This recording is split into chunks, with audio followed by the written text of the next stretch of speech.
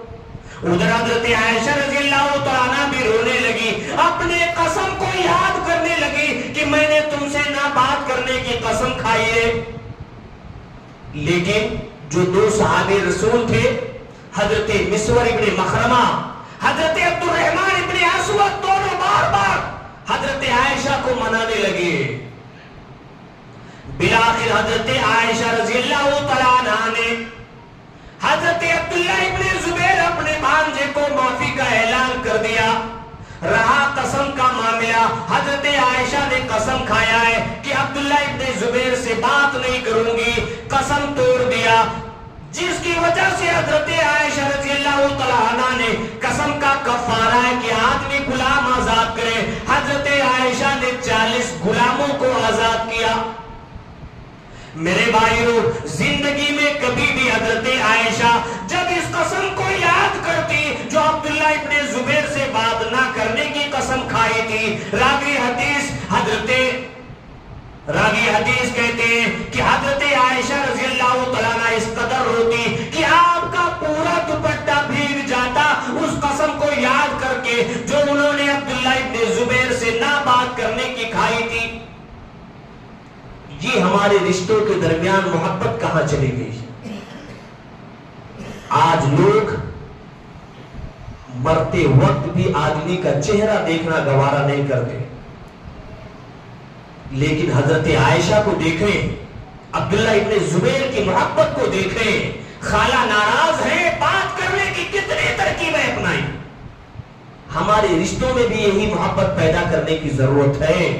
جو حضرت عائشہ رضی اللہ تعالیٰ عنہ نے اپنے قسم کو توڑ کر کے 40 غلاموں کو آزاد کیا، اور جب یہ قسم زندگی کی یاد کرتی زاروں کے تار روتی، کہیں ایسا نہ ہو اللہ ان کا مواخذہ کرے۔ اگر کوئی کسی کے رشتوں میں صلح کرا دیا، میاں بیوی کے درمیان صلح کرا دیا، تو شریعت کہتی ہے اس سے افضل عمل نہیں ہے۔ اس کو ہم معمولی عمل سمجھتے ہیں، لیکن شریعت کہتی ہے دو رشتوں کے بچھڑے ہوئے رشتوں کو ملانا۔ اللہ کے رسول صلی اللہ علیہ وسلم فرماتے ہیں، سلسلۃ الاحادیث الصحیحہ کی روایت ہے، نماز پڑھنے، صلح کرانے اور اچھے اخلاق سے بہتر کوئی عمل نہیں ہے۔ سنن ابی داؤد کی روایت ہے، اللہ کے رسول صلی اللہ علیہ وسلم ایک روایت کے اندر یہاں تک فرماتے ہیں کہ یہ نماز، روزہ، صدقہ و خیرات سے بھی افضل عمل بچھڑے ہوئے رشتوں کے درمیان صلح کرانا، یہ اس سے بھی بہتر عمل ہے۔ اللہ کے رسول صلی اللہ علیہ وسلم فرماتے ہیں کہ اے میرے صحابہ، کیا میں تم کو ایک ایسا عمل نہ بتاؤں جو تمہارے نفلی نمازوں سے، نفلی روزوں سے، نفلی صدقہ و خیرات سے بھی بہتر عمل ہے؟ کہا اللہ کے رسول ضرور بتائیں۔ اللہ کے رسول صلی اللہ علیہ وسلم نے فرمایا کہ رشتوں کو، جو بچھڑے ہوئے رشتے ہیں، جو رشتے آپس میں ٹوٹے ہوئے ہیں، جو بھائیوں کے درمیان آپس میں عداوت ہے، دونوں کو ملا دینا تمہارے نفلی روزوں، نفلی نمازوں، نفلی صدقہ و خیرات سے بھی زیادہ افضل ہے۔ اللہ کے رسول صلی اللہ علیہ وسلم نے جھوٹ بولنا حرام قرار دیا ہے، کبیرہ گناہ قرار دیا ہے، یہاں تک کہ جہنم کی وعید سنائی ہے۔ لیکن اگر دو رشتے آپس میں ٹوٹ رہے ہو، دونوں بھائی آپس میں جدا ہو رہے ہو، شریعت کہتی ہے جھوٹ بول کر کے صلح کرا دو۔ سنن ترمذی کی روایت ہے، حدیث کا راویہ حضرت اسماء بنت یزید رضی اللہ تعالیٰ عنہ فرماتی ہے کہ اللہ کے رسول صلی اللہ علیہ وسلم نے جھوٹ بولنا حرام قرار دیا ہے۔ 3 جگہوں پر جھوٹ بولنا جائز ہے۔ الکذب لیصلح بین الناس، تیسری چیز اللہ کے رسول نے فرمایا کہ اگر کوئی شخص آپس میں دشمنی کو ختم کرنے کے لیے جھوٹ بولتا ہے تو اس کا جھوٹ بولنا جائز ہے۔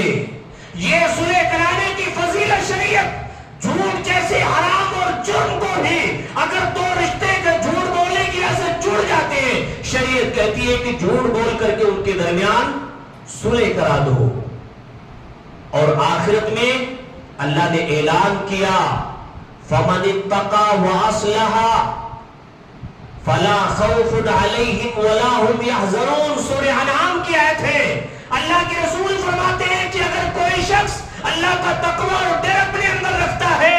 اور لوگوں کے درمیان صلح کراتا ہے، فَلَا خَوْفٌ عَلَيْهِمْ وَلَا هُمْ يَحْزَنُونَ، قیامت کے دن ایسے شخص کے اوپر جس نے دنیا کے اندر اصلاح کرایا، دنیا کے اندر دو رشتوں کو ملایا، میاں بیوی کے ٹوٹے ہوئے رشتے کو ملایا، اللہ اعلان کرتا ہے ایسے شخص کے اوپر قیامت کے دن کوئی خوف، کوئی غم نہیں ہوگا۔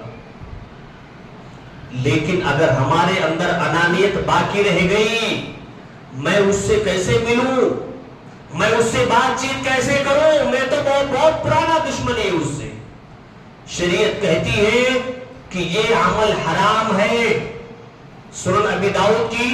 4910 نمبر کی روایت ہے، حضرت انس بن مالک رضی اللہ تعالیٰ عنہ فرماتے ہیں لا يحل لمسلم ان يهجر اخاه فوق 3 لیال، اللہ کے رسول فرماتے ہیں کسی بھی مسلمان کے لیے جائز نہیں ہے کہ اپنے دوسرے بھائی سے 3 دن سے زیادہ کلام بند کرے، حرام کام ہے۔ اگر کوئی شخص اپنے کسی بھی مسلمان بھائی سے بات نہیں کرتا ہے تو وہ حرام کام کا ارتکاب کر رہا ہے۔ اگر ایسا شخص بغیر بات کیے ہوئے، بغیر صلح کیے ہوئے مر گیا تو اللہ تعالیٰ ایسے شخص کی مغفرت کو لٹکا دیتا ہے، ایسے شخص کی مغفرت کو لٹکا دیتا ہے۔ صحیح بخاری کی روایت ہے، اللہ کے رسول صلی اللہ علیہ وسلم فرماتے ہیں، حضرت ابو ہریرہ رضی اللہ تعالیٰ حدیث کراوی ہے کہ اللہ تعالیٰ ہر جمعرات کو جنت کا دروازہ کھولتا ہے، ہر جمعرات کو جنت کا دروازہ اللہ تعالیٰ کھولتا ہے، اور اللہ کے رسول فرماتے ہیں اللہ تعالیٰ ہر اس شخص کی مغفرت کا اعلان کرتا ہے جو اللہ کے ساتھ کسی کو شریک نہیں ٹھہراتے، ان کے مغفرت کا اعلان کر دیتا ہے جو توحید پر قائم رہتے ہیں۔ اللہ کے رسول صلی اللہ علیہ وسلم فرماتے ہیں اس شخص کی بھی معافی اللہ تعالیٰ نہیں کرتا، اس شخص کی بھی مغفرت کا اعلان نہیں کرتا جس سے کسی دوسرے بھائی سے عداوت ہے، دشمنی ہے۔ اللہ رب العالمین فرشتوں کو حکم دیتے ہیں کہ اس کی مغفرت کو روک لو یہاں تک کہ دونوں آپس میں اصلاح کر لیں۔ تو معلوم ہوا کہ صلح ایک بہت ہی بہتر اور افضل عمل ہے، صلح کرانا، ٹوٹے ہوئے رشتوں کو جوڑنا، میاں بیوی کے ٹوٹے ہوئے رشتوں کو ملانا،